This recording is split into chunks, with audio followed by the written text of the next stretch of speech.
Hello, welcome to White Birch Tarot. This reading is for November 7th and 8th. On the 6th, Venus in Virgo was trined exactly Pluto in Capricorn. And of course that goes on for a week or so because, you know, it doesn't have to be the exact degree. So you feel it a few days before, several days after. And on the 8th, which is the day after tomorrow, Venus moves into Libra, which she rules. Let's see, so today is the 7th of November. This is my mom's birthday. She's long gone, but she's somewhere. Happy birthday, Mom. Anyway, I thought I would just do a very quick reading since the romance readings last night were less than optimistic, shall we say. And I know that there's good energy between Venus trining Pluto. Yes, it's deep. Yes, it can be intense, but it's also positive. So I asked the cards to give me what is positive about this aspect that's happening. And I drew 3 archetype cards. Maybe I'll draw a clarifier or an oracle card. But anyway, I'm going to start out with just a quick quote from the author D.H. Lawrence. And he said, the sense of wonder, that is our 6th sense. Like that. Okay, so I don't have a book with this deck, so I'm just going to use the my intuition and what they say. So the first card, I drew 3 cards. The first card is, I believe is pronounced agape. I think it's Greek. And it's unconditional love. It's not like romantic love necessarily. It's sort of the love that you have for humanity, for nature, for just, you know, it's just deep unconditional love. And this is wonderful. We need this in the world right now because, well, we just do. We always need that. But you know what? We're getting this. So with Venus interacting with Pluto in Capricorn is challenging the structures and the masculine energy. It's funny because Capricorn rules the father, but it's a feminine sign. So anyway, I'm not sure how that figures, but remember when signs are opposite each other, they're actually 2 sides of the same coin. So it's opposite Cancer, which is the mother. So I think there's, you know, mothers and fathers are not that different, actually. So anyway, we get unconditional love, which is wonderful. So that is available to you at this time if you choose to tap into it. And then I've never drawn this card before. We get the 1. That pretty much says it all. So this is at the heart of, well, all of us, and I believe everything that's here is linked to the 1.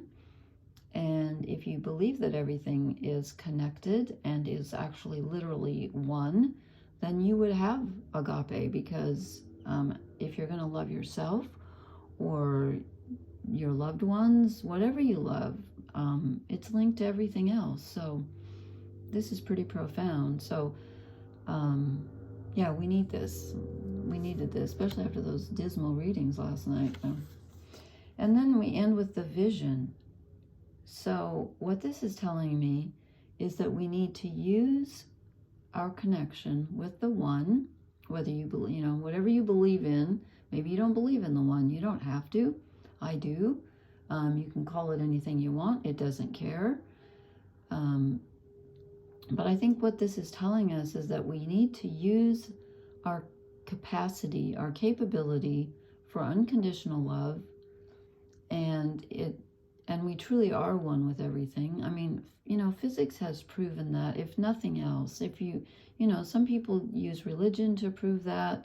And I'm actually I feel more convinced. I mean, I've always known that in my gut. I've always known that everything was 1. Don't ask me how, I just did. But when I started reading about quantum mechanics, which is a branch of physics, and it confirmed everything that mystics have been saying for centuries, I thought, you know, science actually it's so mystical. And some scientists are mystical and some are just totally anti. But anyway, use this knowledge, this feeling in your heart that you can connect to, any kind of love that you can connect to in your heart. Use that feeling of oneness to propel you forward and to light the road that is ahead of you. Because, you know, we can't always see our path because we're creating our path as we go.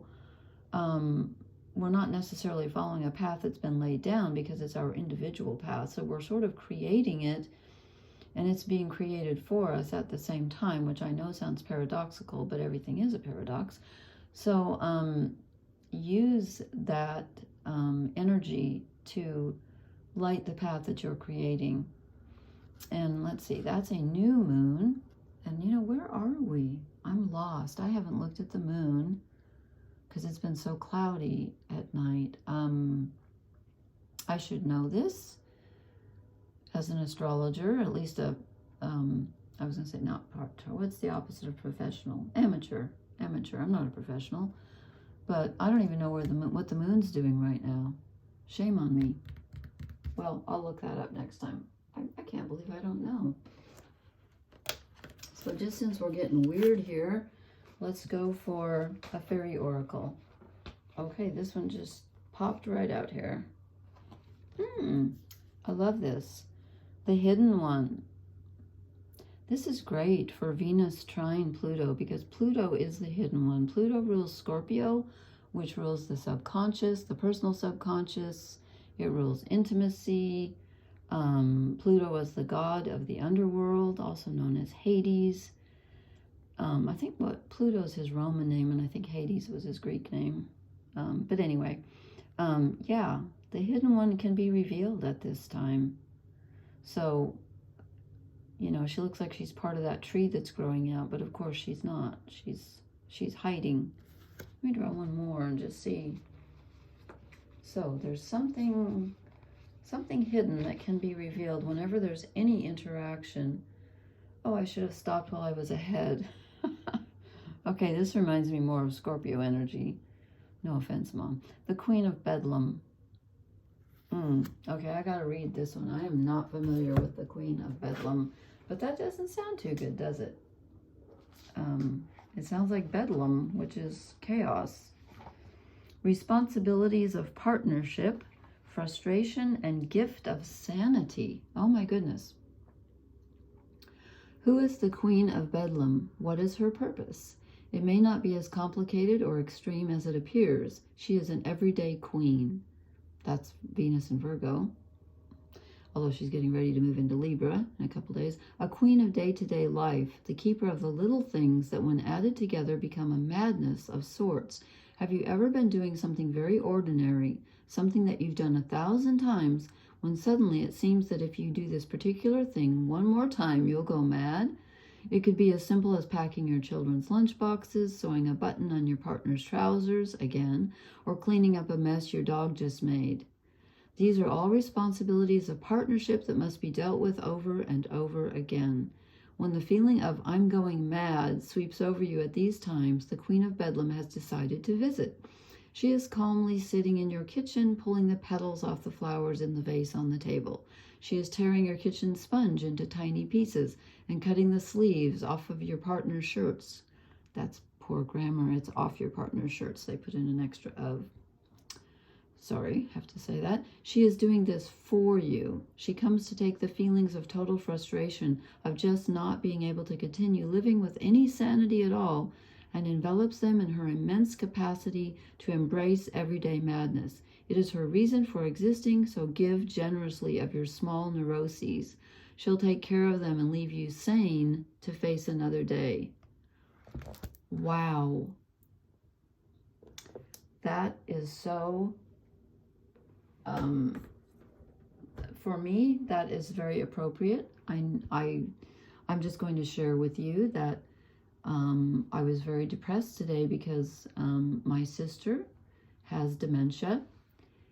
My husband died of it. My mom died of it. This is my third go-round. And tonight I said to myself, you know what? I don't think I can go through this again. But of course I have to, because I would never leave my sister. So this one's for me. And I'm sure we can all relate, even if you're not taking care of someone or dealing with someone who has dementia. I'm sure we all have that feeling of, I cannot take this one more time. And how about the people living in the Middle East, going through yet another war? Not to be depressing, I was going to keep this on a positive note, but again, it could be something as simple as sewing on a button, and you think, oh my God, not again. So give it to this woman. She can handle it. She can handle it. I love this. I love hares and rabbits. I just adore them. I love that he's on, and horses and unicorns. And so anyway, yeah. That's cool. Maybe she's the hidden one, you know. She's hidden inside all of us. There's a part of us that can take over and just allow us to continue when we feel like we can't continue on anymore, and we can stay sane. So stay sane out there. Use your love to envision where you're going next. Okay. Please hit the like, share, and subscribe buttons. Thank you so much for listening. Blessings. Good night.